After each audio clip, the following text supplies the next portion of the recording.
Today on the show, I'm going to be talking about the most recent story arc in Marvel's Runaways and how the team became reunited after spending so long apart. So I know a lot of you probably don't read the Runaways comics or you don't really know the context of this arc, so let me just give you some context. Prior to this, the main Runaways team have not had a comic since 2009. There was a Runaways comic on Battleworld, but that wasn't about these characters and it was non-canon, it's like its own thing. Following the end of the Runaways run in 2009, these characters would begin to appear in a few Avengers books, and then Chase and Nico would appear in Avengers Arena. Nico would end up losing her hand, and then Nico and Chase would be in Avengers Undercover, and this developed their characters in a much darker direction than we'd seen from them in the past. Victor would be in Avengers AI, then the Vision book, then he was killed in the Vision book. Nico became a proper member of the Avengers and she joined A-Force, the Avengers all-female team. A-Force was really good, but it only lasted 10 issues, and this just made everyone go, what the hell, Marvel? Then in June 2017, it was revealed there'd finally be a new run of the Runaways. It's being written by Rainbow Rowell. Brian K. Vaughan still has nothing to do with it, so we didn't know what we were gonna get going in.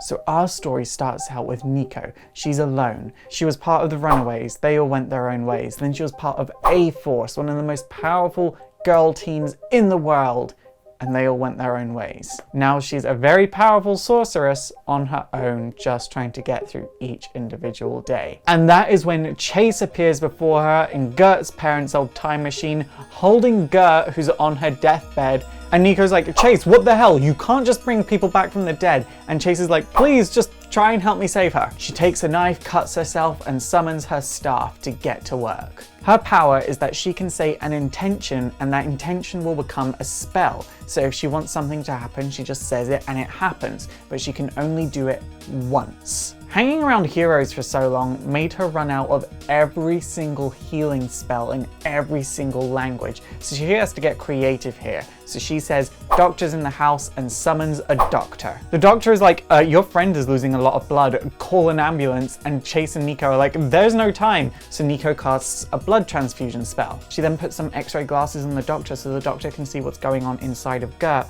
but the doctor really doesn't know where to look, so Nico's trying to cast a spell to reveal where it hurts, and she eventually says, show me where it hurts, but before this she ends up summoning like frogs and making it rain inside her apartment, so that's a whole thing. Turns out that Gert's aorta has been nicked, so they need to heal it fast. Nico uses a few spells to basically emulate a surgery, and Gert is saved. Then Nico just sends the doctor on her way, and there's this like really cute part where the doctor's like, I had the weirdest dream, but she still has the x-ray glasses on, so she sees right through her partner. And Nico is like, okay, Gert is okay for someone who was supposed to die 2 years ago. And Chase is like, well, why was she supposed to die? Also, turn this rain off. And then Nico's like, no, I don't want to waste a spell, I'm running out. And Chase is like, also, when did you get a real hand again? And then Nico doesn't want to talk about that. Chase explains that he went back in time to stop Gert from dying in the first place, but he arrived too late. And Nico's like, you have a time machine, but you arrived late. As they begin to talk, it's revealed that Chase's memories are different to everyone else's memories from that night, which means time really has changed. When he got there and saw her dying, he didn't think, he just reached out and took her. He was like, I need to save her. He wasn't thinking about, this could have some major repercussions. And that's when Gert wakes up and says, you actually never shut up, do you? I'ma feed you all to Galactus. Chase and Nico are super happy to hear their friend's voice for the first time in 2 years, but there's someone outside of Nico's apartment watching all of this go down through a cat's glowing eyes. Gert is obviously very confused. She's like, are we all dead? I was prepared to die, so are we all dead? She looks up at Chase. She thought she'd never see this person again, and she says, Chase Stein, you have exactly 30 seconds to tell me what the hell is going on. After they explain everything that's happened to Gert, Gert is like, well, if I'm not dead, I'd like to be less covered in blood, so where are we living? And Nico tries breaking it to Gert that they're not a team anymore and they don't live together anymore.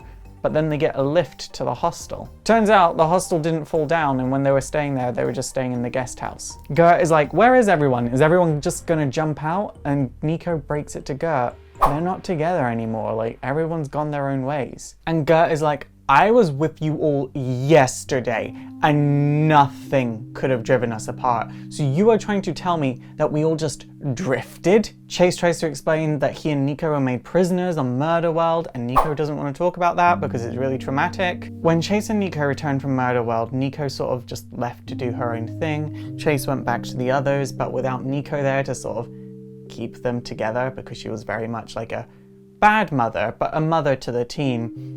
They all just sort of wanted to do their own thing. Carolina got a girlfriend, she started going to college, she started going to therapy. Molly moved back in with her grandmother. Victor got a job with the Avengers. So Gert is like, oh, so if I had lived, I would have just drifted as well. You would have lost me as well. And Chase is like, we tried to stop you from ever dying in the first place. It was when you died that everything started to go wrong, which in a meta sense is kind of accurate. Chase says, when we lost you, we spun apart.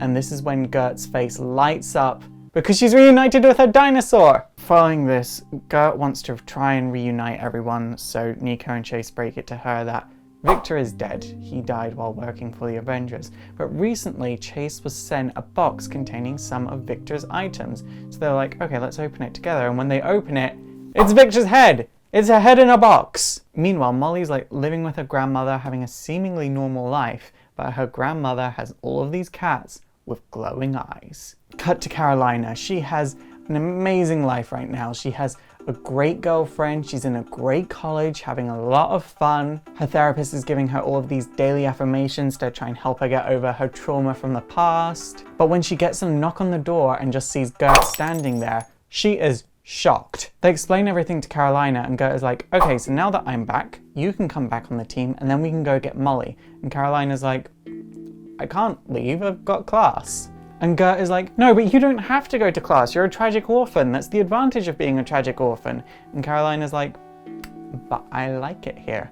I want to go to class. And Gert says, I don't know who you are, but my Carolina would never abandon Molly like this. And she storms out crying and Chase goes after her. Carolina and Nico talk some more and Carolina's like, what would I even be going back to if I did join back up with all of you? We weren't a superhero team. We were just a bunch of kids that didn't trust anyone, that were trying to stay alive. And Nico's like, you're right. And Nico's like, and you've moved on from that? And Carolina's like, yeah. And Nico's obviously really happy about that. But that's when Nico says, Carolina, you might have moved on.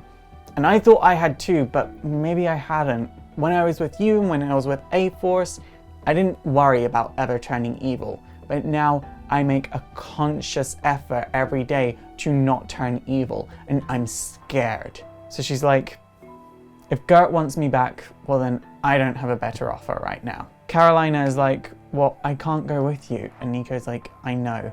And then she leaves.